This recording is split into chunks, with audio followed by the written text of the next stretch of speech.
Bienvenue à cette présentation des règles des démons d'Halloween.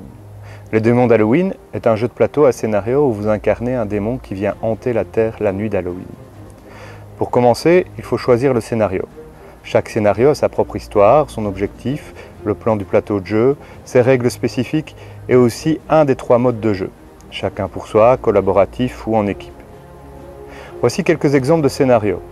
Invoquer Jack à la lanterne, attraper la queue du diable, ne pas devenir ce puant de Blurks, jouer un match de Crash Demon Ball, faire peur aux petits gothiques ou encore à l'exorciste, et pourquoi pas ressusciter les morts pour embêter la grande faucheuse.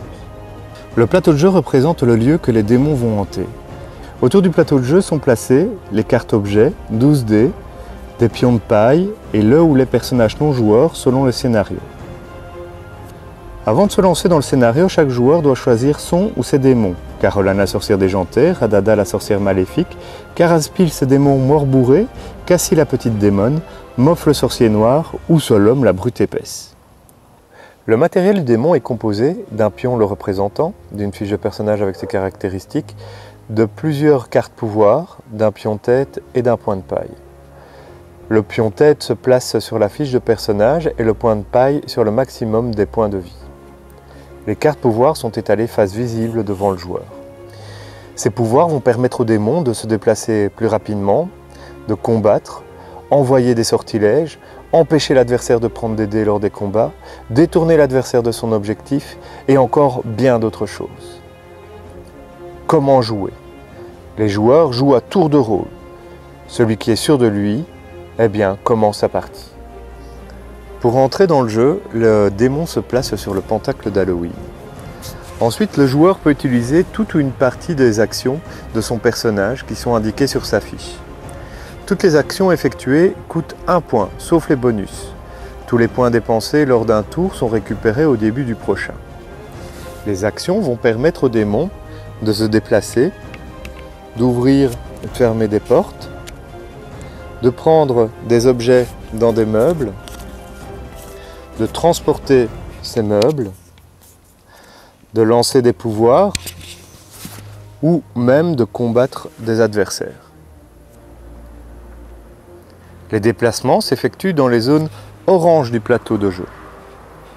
Un démon peut se déplacer dans le sens qu'il veut, aller tout droit, reculer, aller sur le côté ou aller en diagonale, diagonale arrière.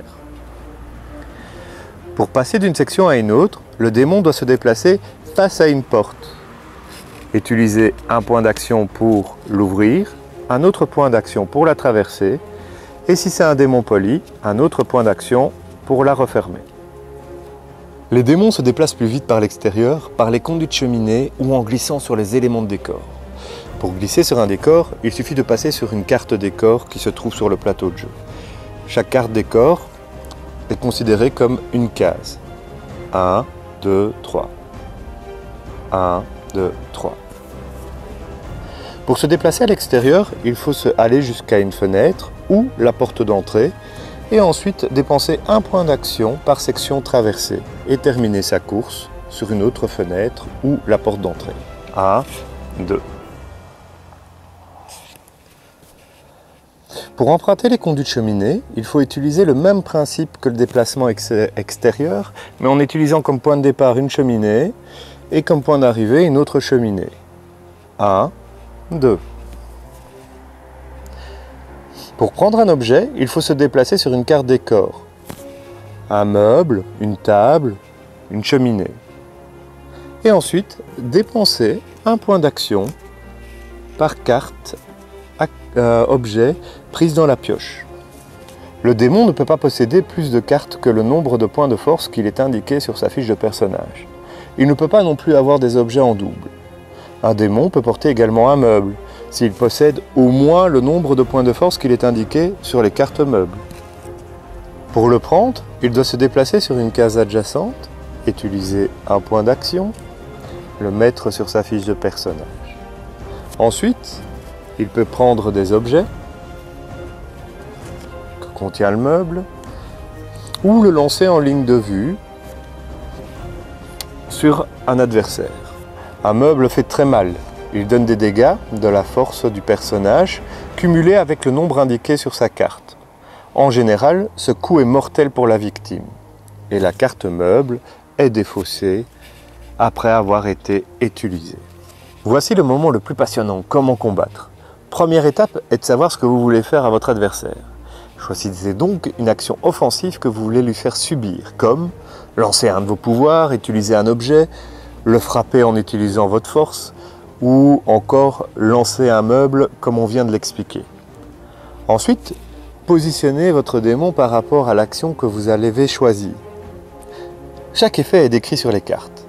En bas à gauche, un picto donne la portée du pouvoir, en ligne de vue, sur une case adjacente ou dans la pièce. En bas à droite, les pictos donnent les spécificités du pouvoir, c'est-à-dire s'il fait des dégâts, passer un tour, donne une mission secondaire ou un bonus. Les pictos sont là seulement comme aide, car l'effet des cartes est assez explicite. Par exemple, quand on essaie de tronçonner quelqu'un, ça fait de gros dégâts et on doit se trouver sur la case adjacente à celui-ci. La ligne de vue est très importante lors des combats, car si un personnage se fait attaquer de dos ou hors ligne de vue, il ne peut pas riposter. La ligne de vue est de 180 degrés face au personnage. Seuls les murs et les portes fermées cassent la ligne de vue. Pour avoir un adversaire dans une autre pièce, il faut se situer face à une porte ouverte. Si vous êtes sur une case adjacente de la porte, vous visualisez toute la pièce. Sinon, vous ne voyez que ce qui se trouve devant votre démon en ligne droite.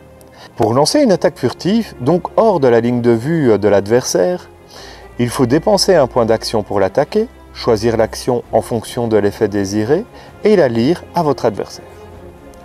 Ensuite, retournez votre carte et votre victime subit l'effet décrit sur la carte. Lors d'un duel, donc une attaque exécutée dans la ligne de vue d'un adversaire, l'attaquant, c'est-à-dire le joueur à qui c'est le tour, dépense un point d'action. Son adversaire a le droit de riposter sans dépenser de point d'action. Chaque joueur choisit l'action et lise l'effet à haute voix, chacun à son tour évidemment. Ils retournent leurs cartes, ils lancent chacun un dé et celui qui obtient le plus grand de résultats gagne le duel. La victime subit alors l'effet de l'action. Les joueurs peuvent augmenter le nombre de dés pour avoir plus de chances d'emporter le duel. Ils peuvent concentrer l'attaque de leur démon en retournant des cartes actives sans utiliser les effets. Chaque carte retournée donne un dé supplémentaire.